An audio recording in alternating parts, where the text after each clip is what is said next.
Good evening, fellow Bond fans. I almost said ladies and gents, but that's a Sunday. This is a Watchalong Wednesday. This week, a bit of a poignant one, to be honest. It's the final one of 1999, pre-millennium.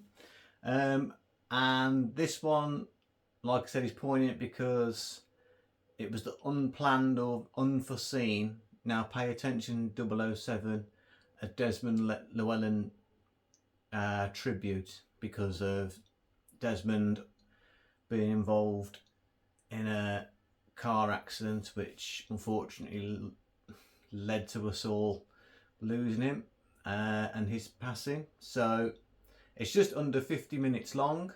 If memory serves, of course, it's going to involve Bond content, but I think it's really about his life story and other parts he played. But it has been, like I say, it has been a while since I've watched all these. But yeah, let's take a look at this tribute to the wonderful late great Desmond Llewelyn. Okay, let's go. Just after the launch of the 19th James Bond film, The World Is Not Enough, Desmond Llewelyn, known worldwide in his role as Q, was tragically killed in a car accident.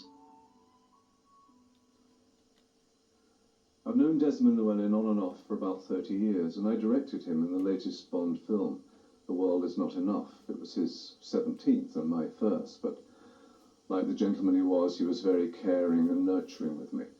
He could be cunning. I remember him saying, "Michael, I'll never remember the lines, please have them written out." And when we came to shoot the scene, he knew his, everybody else's, and practically wrote the scene.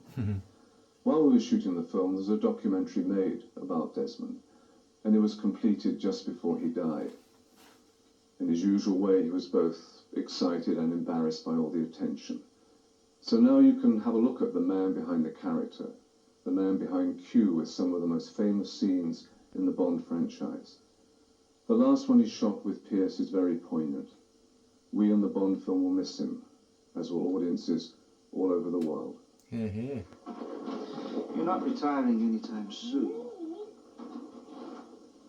are you? Now pay attention, 007. I've always tried to teach you two things. First, never let them see you bleed. And the second? Always have an escape plan. Very poignant indeed.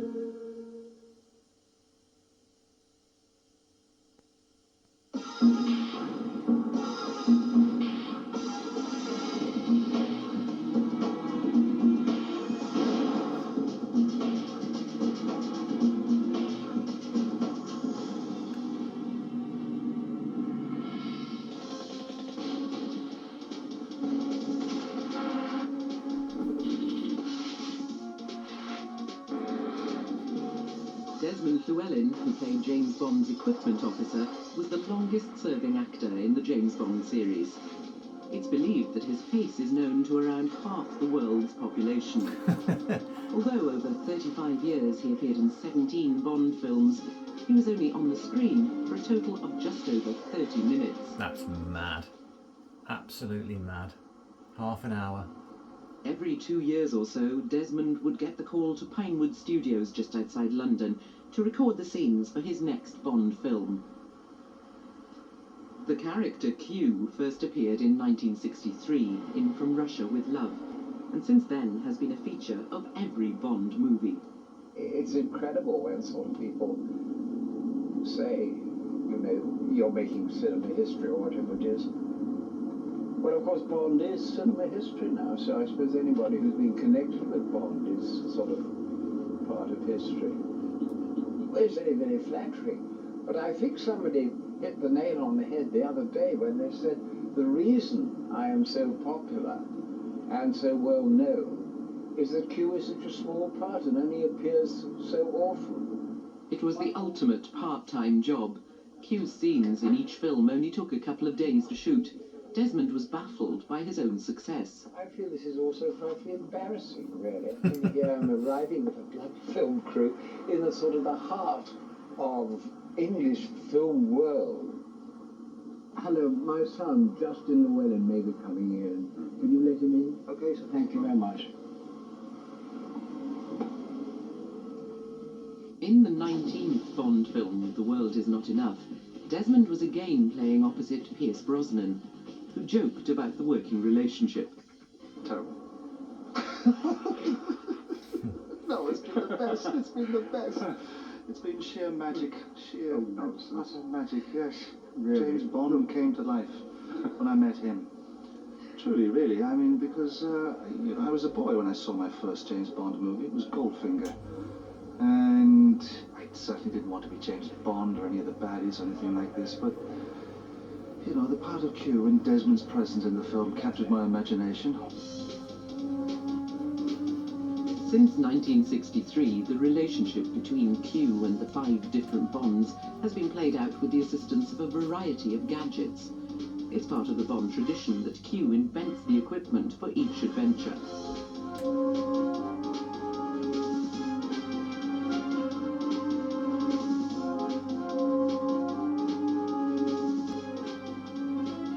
An obvious little notion. Thought it might come in handy.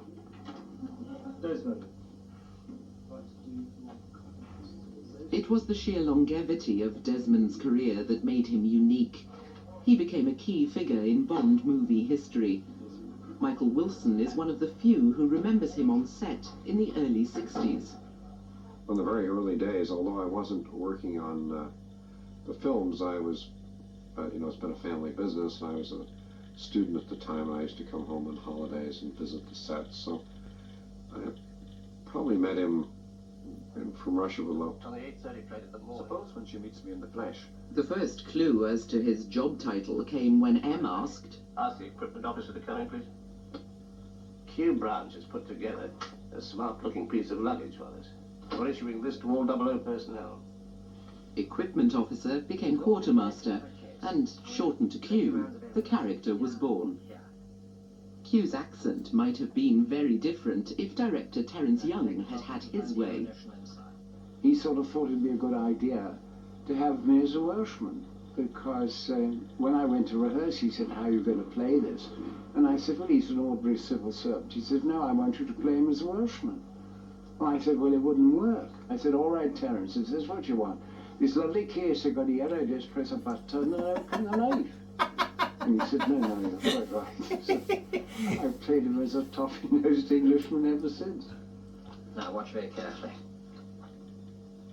It's magnetized, so it won't fall. From Russia with Love featured Q's first gadget, the black briefcase. You move the catches to the side. If you do, The gadget tradition had begun. in your face. Q is notably absent from the original books by Ian Fleming. Somebody said, I want you to meet the original Q. I said, what do you mean, the original Q? I am the original Q. They said, no, the man who Fleming got the idea of Q from. And I said, well, he didn't, because there's no such character of Q in the books. I don't know.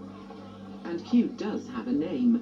In The Spy Who Loved Me, Agent XXX Anya Amasova refers to him by name so she can show off her knowledge of British intelligence. Morning, Major Boothroyd. Morning, Major. Look what Q's brought for us. Isn't it nice? Frequently. Desmond could well have based Q's background on his own. He was born in 1914 into a privileged way of life.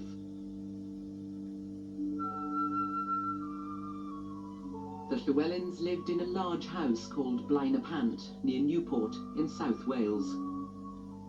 Desmond's childhood was populated with nannies and other servants.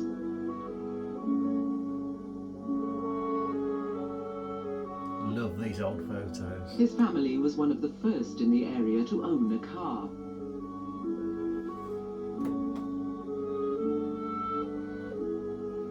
He was sent to Radley School in Oxfordshire as a boarder. It was here that he first showed an interest in acting.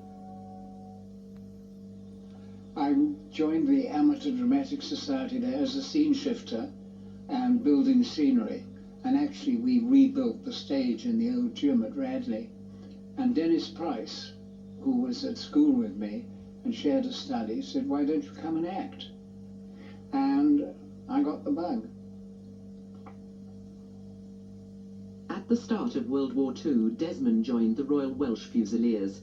He soon saw action in France. And then we were up in a barn and a tank came and in front. And we had this thing called the boys' anti-tank rifle.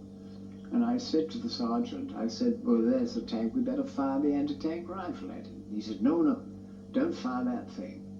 And I sort of said, well, why not? He said, don't fire it. And I said, nonsense. And I took it and I fired it.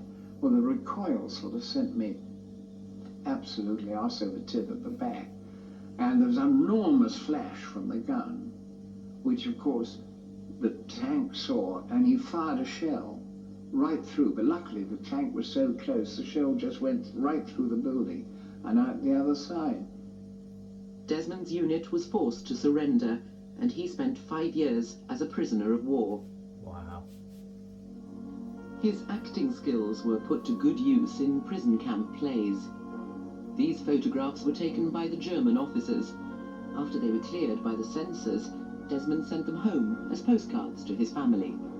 Wow. How incredible is that? After the war, Desmond was offered parts in several films. One of his first post-war roles was as a tank driver in They Were Not Divided. The director was Terence Young. It was Young who suggested that Desmond should play the part of Q, a role that was to dominate the rest of his career. The character matured in 1964 on his third Bond film, Goldfinger. What I was told originally was that early on, Desmond came the first day, and this is Bond folklore on the set. At the rehearsal, I'm sitting at a desk working, and Bond came in, and I got up to greet him, and the guy said, no, you don't take any notice of it. And I sort of thought, what, this is Bond, Desmond turned to the director and said, well, how do you want me to play this? And the director explained that everyone loves Bond except for you, because Bond destroys all your equipment. And of course it gave me a clue, and of course it worked in beautifully with all the lines. Now, pay attention, please. And that kind of became the hallmark of the character and the relationship, that they kind of love each other, but on the other hand, Bond goes out and destroys everything that Desmond makes. He is the only one who, oh, for heaven's sake, Bond, be your age, and all that sort of thing. Over the years, of course, he's got extremely fond of Bond, but he still doesn't approve of his way of life. You take the top. Desmond made the most of any opportunity to tear a strip off Bond. Whatever you do, don't touch it. Why not? Because you release this section of the roof and engage and fire the passenger ejector seat. Ejector seat, you're joking. I never joke about my work, 007. He's always been a bit of a rascal with Bond, though. If you look at the scene from Goldfinger, I never joke about my work, 007. He took himself seriously then. It's evolved to someone who's, I guess he's a Dutch uncle to Bond. Ah, Q! How are you? Desmond really is the epitome of the bumbling professor. That I think if push came to shove, he could do it there. How can I be expected to maintain the quality of my work? Sent out here at a moment's notice? It's good-natured friction, It's, oh, 007, don't do that, don't do this. But I never played it for real friction. I played it just for good humour. Here somebody seems to have stuck a knife in my wallet. They missed you. What a pity. Q's exasperation with 007 continued from film to film. I think he's attempting re-entry, sir. Oh, grow up, 007. Q's gadgets don't always seem to be based on the laws of science. Some are and some aren't. Because it's a film, Q gets away with it from time to time, and he does break the laws of science, but it's all good fun in the context of the film. Other times he does actually stick within the rules, which is good as well. A perfect example of one that could work within the laws of physics, but it's not really practical, is the jetpack. I can't really imagine anybody's granny using that, because I think you'd have to be trained to actually fly it. You've got these huge, great jet tubes right next to your back, which are incredibly dangerous, and let alone the problems of actually landing and taking off. Another gadget that Q designed for Bond, which was actually way ahead of its time, was the underwater camera, which Bond uses in Thunderball. I don't think anybody was actually designing it for practical use then, although it's probably on somebody's drawing board, but you certainly couldn't buy it commercially. These films are set 5 minutes into the future. If you go back and look at Goldfinger, well, there was a radar system in the car. Reception on the dashboard here. Audio visual range 150 miles. I think you'd have to use a satellite, and of course in 1963 there were very few satellites in orbit. Here's a nice little transmitting device called a Homer.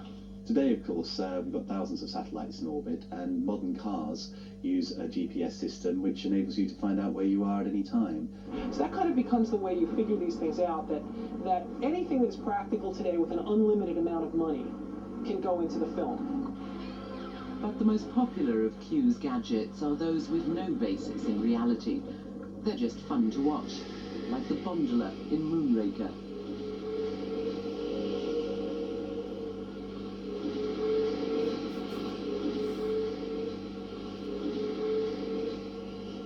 Amateur spies need gadgets too. A specialist shop in London sells products that Q could be proud of. Desmond called in and was fascinated by what was on display. I wonder if that place still exists. I don't know if you remember from Diamonds Are Forever. Yes. You had voice changer kit. This is Bert.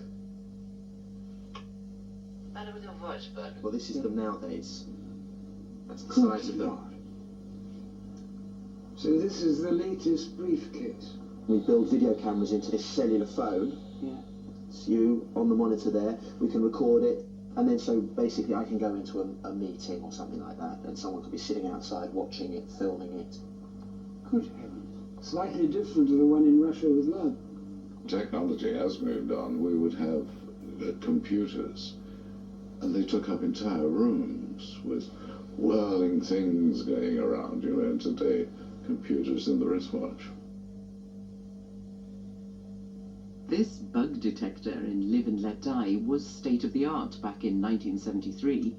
In all the earlier films, I seem to remember him searching hotel rooms for bugs and transmitters. That's right. Well, this one here has one built in. It detects all transmitters. What it does is you sweep around the room like that, and it'll vibrate in your hand if it picks up a transmission. So you can also actually just keep it in his pocket. If he goes to a meeting that he thinks is being bugged, it'll vibrate in his pocket, and he'll know without anyone else knowing. But miniaturization must have its limits. In theory, they can become as small as you want, but then you've got the human problem. A good example is a mobile phone. You can only get this so small that it's still able to be usable with your hands. You've got to have the buttons that are big enough for you to touch the keys and put the number in. Now in the future, of course, you could have an invisible dot on your lapel, which would be your phone, and you could talk to it and say, I want to phone such and such a number. But then you have the problem of being able to hear it. You could have an invisible speaker, but then everybody would hear your conversation. So then you have to use one of these. So you're back to large sizes again, and you have to put that in your ear. Although you could have an implant, I guess, but then you'd have to have it in there all the time. Highly irregular. Some of Q's gadgets look so real that they can even fool the experts. If you remember, Bond had this, the underwater breathing apparatus. I was sitting in the office one day and the telephone went, and a fellow said, "Good morning, this is Major so-and-so from the Royal Engineers." He said, "I wonder if you know anything about the James Bond film." I said, "Yes, I do, quite well." So he said, "Tell me," he said, "you know, we're very interested in your miniaturized underwater breathing apparatus." He said, "Could you tell me, you know, how long you could stay underwater with it?" So I said, "Yeah, I can tell you exactly." He said, "Well, great, I could imagine getting really excited." So he said, "Well, how long was it?" So I said, "As long as you can hold your breath." And I can imagine this poor fellow going white. He said, "What do you mean?" He said, "Bond was underwater for 3 or 4 minutes." I said, "Yeah, but that's the skill of the editor." All it was with a couple of sparklet bottles, you know, used for soda siphons, painted with the black and white necks, and we made a little kind of mouthpiece, and but it didn't work. Whether real or not, Q's gadgets have helped Bond escape certain death countless times.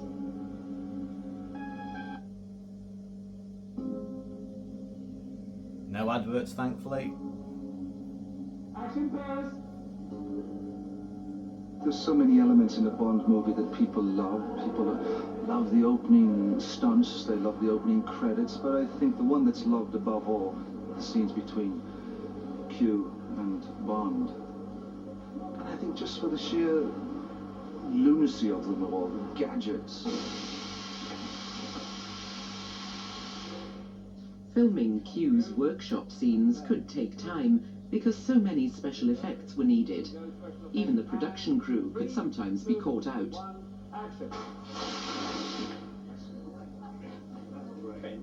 Several takes were needed before the director of GoldenEye, Martin Campbell, had what he wanted.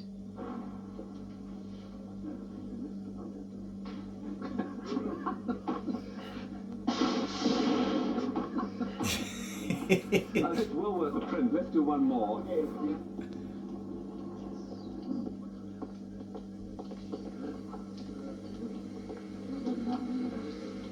Morning, Q. Sorry about the leg. Skiing?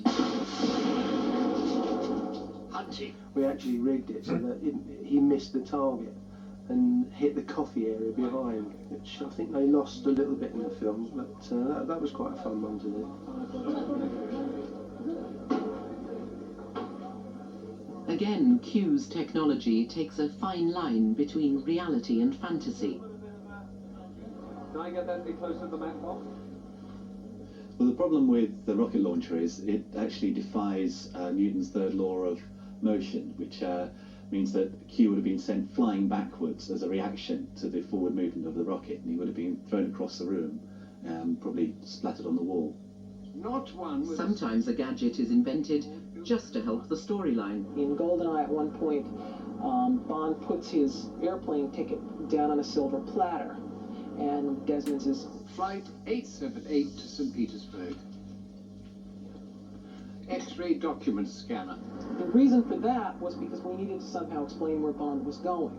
So that was the way to do it. There was some question at the time whether Q should describe these things in so much detail, whether that was giving away the surprise. The decision was made to have him do so, and then, you know, when the audience knew what was going to happen, there'd be a sense of anticipation. When's Bond going to use it? How is he going to use it? And this I'm particularly proud of. The remote control for your car. Well, let's see how she responds to my touch, Q. When Q hands the remote to Bond, you know that sooner or later the car will be involved in some serious action. This trick for raising audience anticipation was used in Moonraker in 1979. Bond couldn't resist trying out a new Q gadget in M's office. It's activated by nerve impulses from the wrist muscles. Like this? Oh, thank you. Be careful, will you? Yes, Q. 10 dots. 5 blue tipped with armor. And a few scenes later, Bond uses the gadget to escape.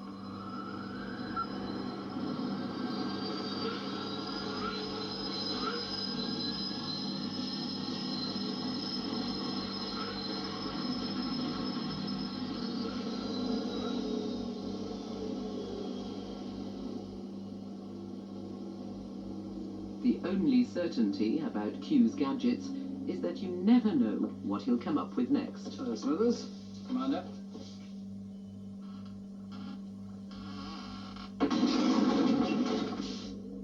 Smashing, Q. In my opinion, Q is the teacher that we all would have wanted at school, the eccentric science teacher who blows up the lab with all the exploding test tubes and everything going wrong. The relationship between Bond and Q is also fun because Bond is really like a kid in class, and Q is the teacher, and it's like an Aladdin's cave with all these gadgets and wonderful devices that Bond likes playing with. This is a class 4 grenade. 3 clicks. As the age difference between each Bond and Q increased, the relationship changed. With Pierce Brosnan, Q became a mentor figure to Bond. This man here is loved, you know, the world over. You're embarrassing me. Yeah, there's a good relationship between Pierce and Desmond, though. Probably one of the best relationships between Bond and Q. If you just sign here, Mr. Bond. There was chemistry between the two of them immediately. And then you saw that chemistry build in Tomorrow Never Dies. It's the insurance damage waiver for your beautiful new car. Watching Desmond as Q do the slow burn is what I liked so much about it, and what Desmond did so wonderfully. Would it need collision coverage? Yes, Fire? probably. Property destruction? Definitely. Personal injury? I hope not, but accidents do happen. They frequently do with you. Pierce had a distinctly Celtic take on the relationship. There's a great fondness and love, I know that, on my behalf, and I felt it from Desmond as well, but I've always seen kind of the role of Q as Merlin. Merlin Arthur. Call me nuts, but there you go. Please try and return some. Do please try and return some of this equipment in pristine order. Don't touch that. It's my lunch. Desmond and I are very good. We know our lines.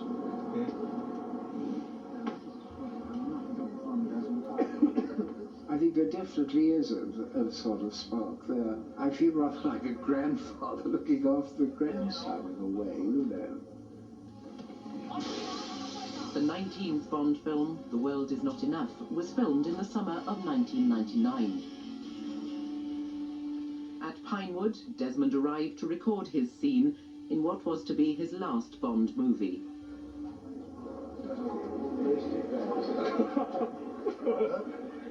On the set, director Michael Apted rehearsed the actors. This was his first Bond film, but he was very aware of what he needed to deliver.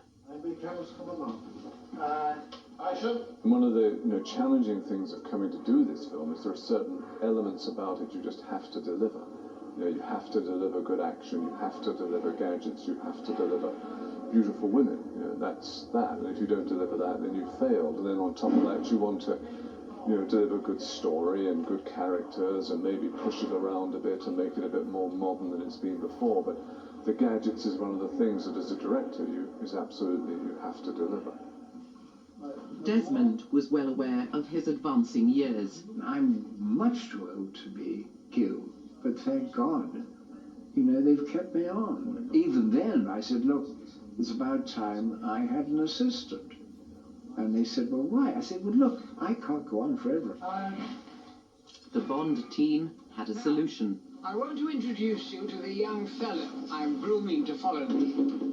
Desmond doesn't want to have to handle that much material because he's done enough, I think. So now we've brought in an assistant so we can kind of build a relationship between the two of them. So John Cleese, who's playing R, which is Q's assistant, can shoulder some of the load and also, I think, build a kind of amusing relationship between the two of them. John Cleese brought his own brand of comedy to the part of R. Helps if you open the door. And you might be... This is 007. If you're Q, does that make him R? Ah, yes, the legendary 007 wit. Or at least half of it. Well, I'm playing Q's deputy because Desmond has been in 17 of them now. Apparently he wasn't in the first two or something, and he's done Q ever since. And he started saying to Barbara Broccoli and Michael Wilson about 3 movies ago he ought to have a deputy, someone he's kind of training to take over. So I'm delighted to say they asked me if I'd do it. It was accepted that Q couldn't go on forever, but no one was to know that his replacement would be needed so soon. Titanium armor, a multitasking heads-up display, and 6 beverage cup holders.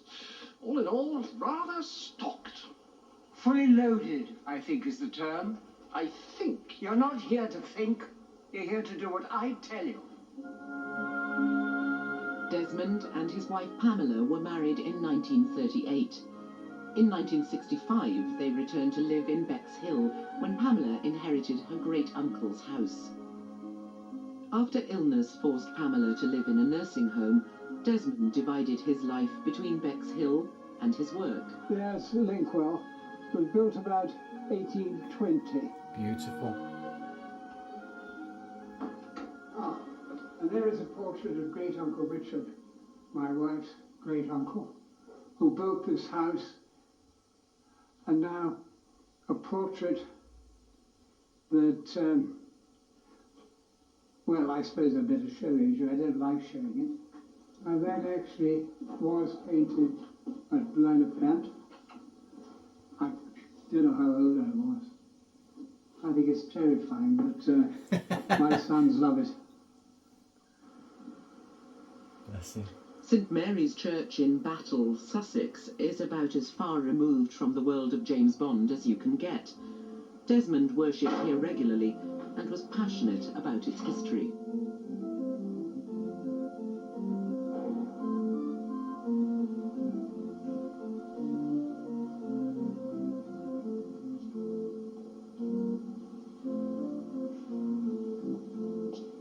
I've been coming to this church now for nearly 60 years, and I absolutely love it. I think it is one of the most beautiful churches I know.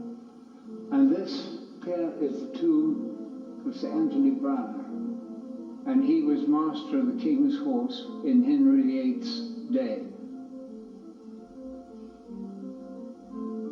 After such a long association with St Mary's Church, it was appropriate that Desmond's funeral was held here, in surroundings he had known so well.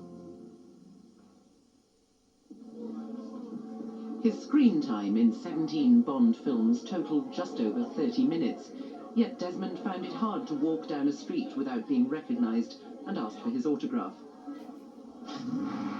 In London's West End, he was reunited with an old friend, the Aston Martin DB5 car from Goldfinger.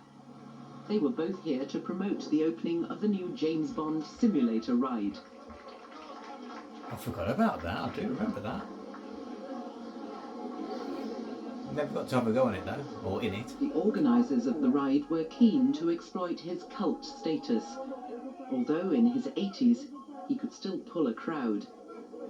They knew they could depend on Desmond to add the essential Q factor. Right. Now, pay attention, everybody. These are 007's new classes. These classes are equipped with an energy camera that transmits what 007 sees.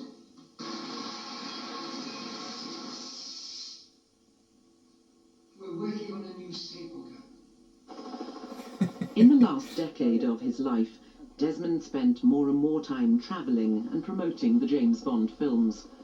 He was in a unique position to comment on the myths and legends of Bond movies and their stars.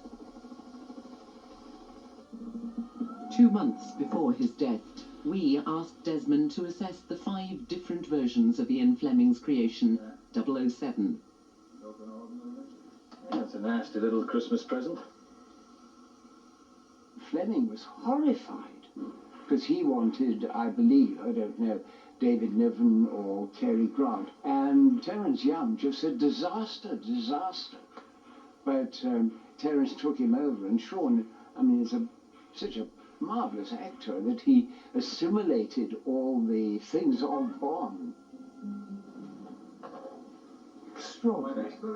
He did that for the first time, and I think he mixed with some of Terence's sort of more upper crust friends, if that's the right word. Well, really, I'm not too busy at the moment, sir. Sean is so terrific in these parts. Suppose when she meets me in the flesh, I don't come up to expectation. That had occurred to me. Yeah. You always know at once that he's lusting after it in the photograph. My name's Bond. James Bond. Don't move, Mr. Bond. Unfortunately, George wasn't an actor.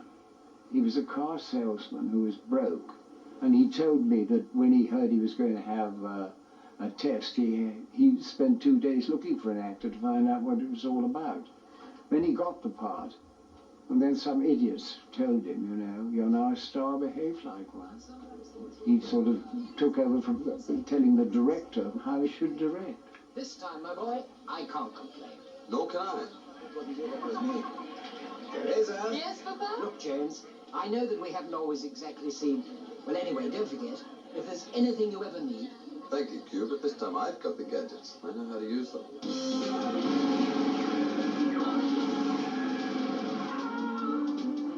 Bond. James Bond. He used to play some awful tricks on me, you know, because I was saying all these ghastly technical lines which I could never understand in my close-ups. While I was not paying attention to him, I thought, I know we'll have some new dialogue here. I'd get off with the script girl and sort of dictate even worse gobbledygook than he had already. He'd be sort of looking at me much to say, you're not going to get this, are you, old boy? And then sometimes he'd put up an idiot board with bollocks written on it. He knows wearing shorts. So knowing this, you know, I'm like a dog with a bone. You tell me something about somebody that I'm going to pursue it. And I would always, whoever the director was, I would say, don't you think it'd be an idea in the scene if Desmond wore shorts? Actually, Desmond is only 23. He looks a little older because of what we did to him.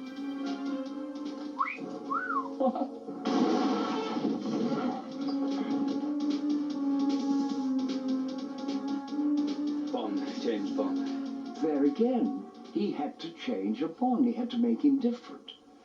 And he made him much more serious. And of course, in License to Kill, he made him much more, according to aficionados, Fleming's Bond. Yeah. Certainly did. What the hell are you doing here? Timothy really made no concessions. He just was a very tough individual. Get your bags packed, Q. Who was out for revenge. Don't judge him too harshly, my dear. Field operatives must often use every means at their disposal to achieve their objectives. We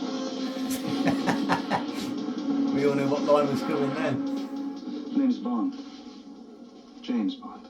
I like him immensely, and I think he's a charming man. And I think he's a wonderful Bond. You see, he's got that something that none of the other Bonds have. And what I always say, sort of as a Welshman, we've got, we hope, charm, and the Scots have got charm, but you can't touch that ruddy Irish, you know. And I think that comes out. Behind the headlights, Stinger missiles. Excellent. Just the thing for unwinding after a rough day at the office. Need I remind you, 007, that you have a license to kill, not to break the traffic laws. I wouldn't think of it. Good. Q's gadgets often feature in Bond movie chases. One of the best is the famous gyrocopter from You Only Live Twice, Little Nelly. I didn't know what the hell Little Nelly was. I had no idea. And the first time I heard of it was we were lunching at an aerodrome, and suddenly this noise appeared. And I thought, my God, these chaps are pretty thorough. Fancy mowing the lawn on a Sunday. And somebody said, oh, there's Little Nelly arriving. Brilliant. To my astonishment, I found it was this tiny little plane. And of course it really does work. It was invented by Ken Wallace of the RAF. This can only be for children. Right, now pay attention. Flame guns, 2 of them. Firing astern. Aerial mines. Use them only when directly above target. 2 machine guns, fixed. 2 rocket launchers. These fire heat-seeking air-to-air missiles. That's about a lot, I think. If Little Nelly could really do all this, expensive jet fighters would be obsolete. I don't think it would have worked. I think that the machine was too frail and lightweight. And of course the big problem is that if you fired huge rockets from such a machine, it would probably have stalled and fallen out of the sky. In many of the Bond films, it's Q's boats that are destroyed in the line of duty. But in The World Is Not Enough, Q has one boat he's very proud of, his own. he may have destroyed all the other gadgets that I've made, but they're government property. But this time he's actually destroyed one of my boats, the boat that I was building, my fishing boat, for my retirement, and he's wrecked it. So that really does make me mad. Unlike anyone else's retirement boat, this one is packed with gadgets and used in a high-speed chase on the River Thames in London. For this one action sequence, 14 identical Q boats were needed. We have to have a lot of boats because we physically can't get all the mechanics in one boat. You know, you've got boats that have rockets and guns coming out of. You've got other boats that are specially designed for jumping and have special reinforcement. You've got other boats which are, you know, fired from big air cannons. The other point is that we do tend to damage a lot of them when we're doing some of these. You know, you're firing a boat through the air onto dry land. The odds are that it's going to get damaged. You won't see it on film, but it does happen. And you always have to have, obviously, a backup, because once we're out on the river, if something goes wrong, or engine goes, or something like this, you want one that you can immediately go to. We were looking at different things, and we actually travelled to America to have a look at them, and we saw a vast range from the sports type model that we've got now to the ones that you can actually buy off the shelf.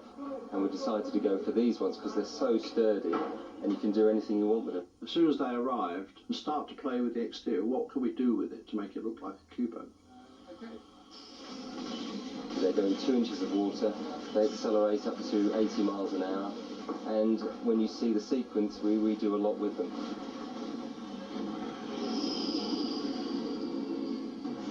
Hell of a stunt, that. When it comes to cars, Q has excelled himself in The World Is Not Enough. Every gadget in the car has to be designed from scratch. Q thinks of everything, and even if the car's more or less destroyed, systems will still work. These pads here are for him to manipulate. In here we have it's a little screen with 2 converging images, and when they converge, then you're going to get the lock-on signal that you get on kind of American jets, and then he fires. That's the one thing they do love in Bond films, and that is car crashes.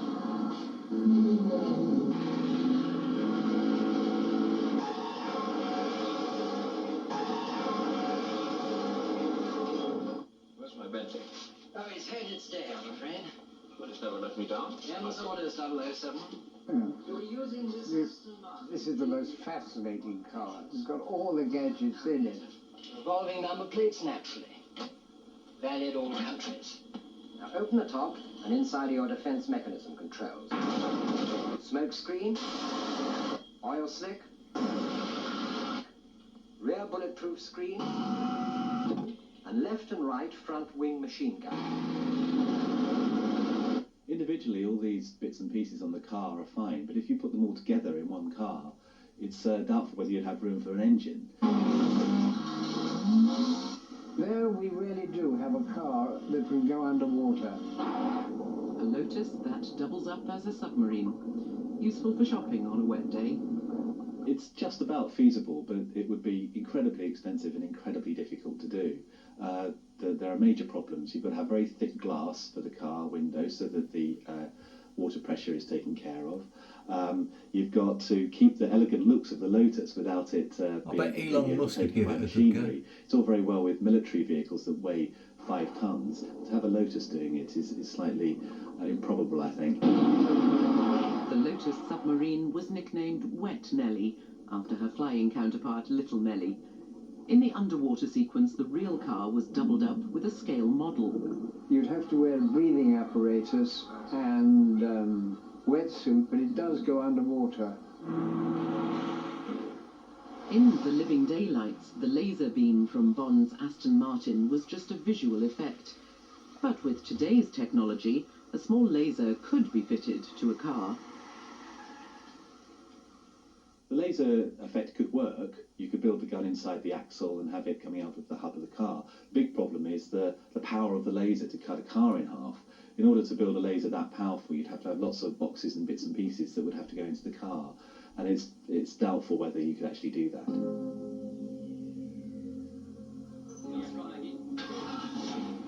In Tomorrow Never Dies, Bond's car was crammed with gadgets. Brilliant sequence. And the music to match. I don't know how many cars they actually wrecked, but quite a few, I should think. There's a couple gone up.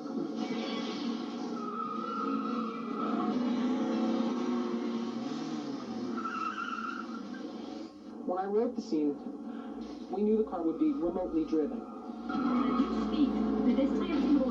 Of course, the thing's going to have rockets. And I originally thought the rockets would come out of the headlamps. Instead, Chris Corbolt was the one who figured out, no, it'll be the sunroof. So it's things like that. It continually evolves.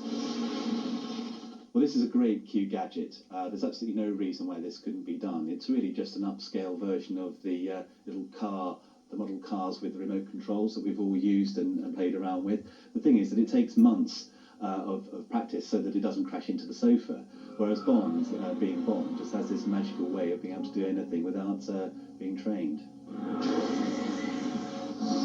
I always think it's so sad that they didn't have me in the shop. It's the Navy shop. Seeing the car come back, not in pristine order. Perhaps in the future, we might all be phoning our cars to start them up in the morning. But using the phone to actually drive them may not be such a good idea. With practice. No one really minds whether Q's car gadgets are reality or fantasy. In the films, they achieve the magic they were meant to.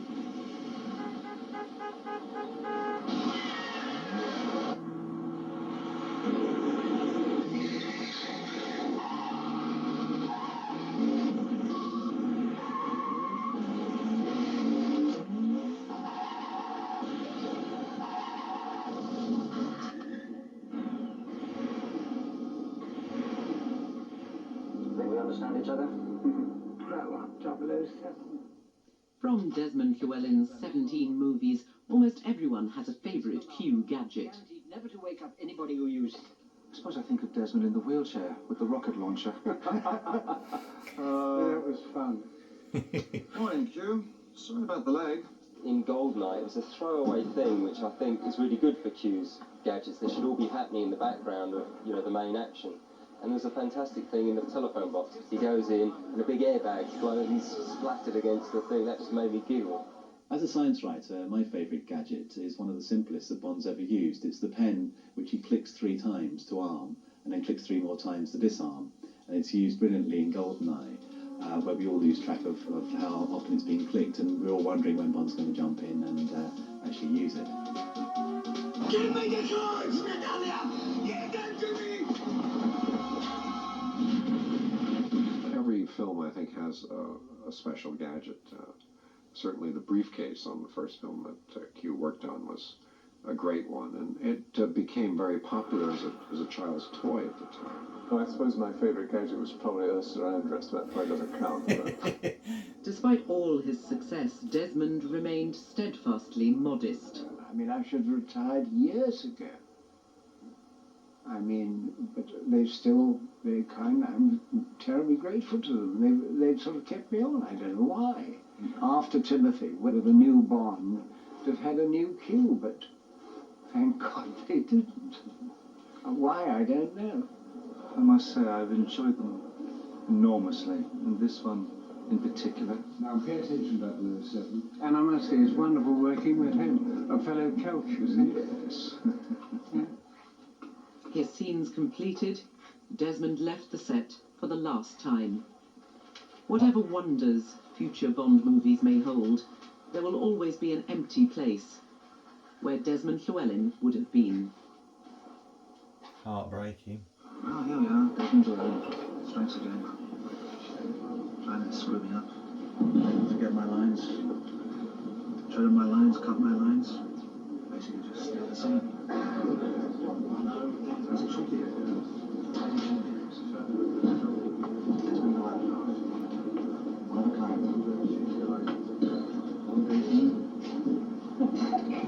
It's spine to the whole movie.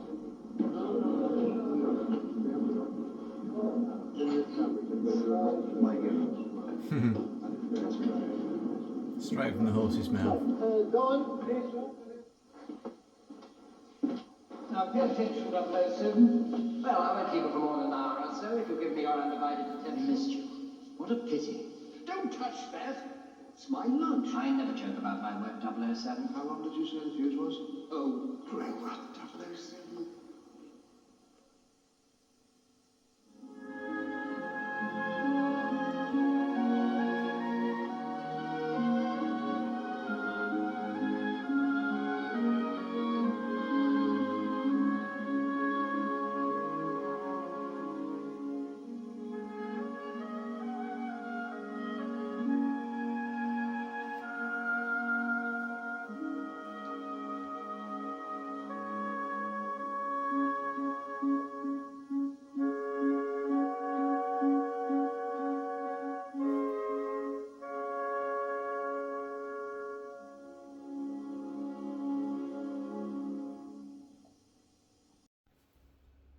Wow, it's been a while, like I've said before, about watching these programmes, and that really took me back.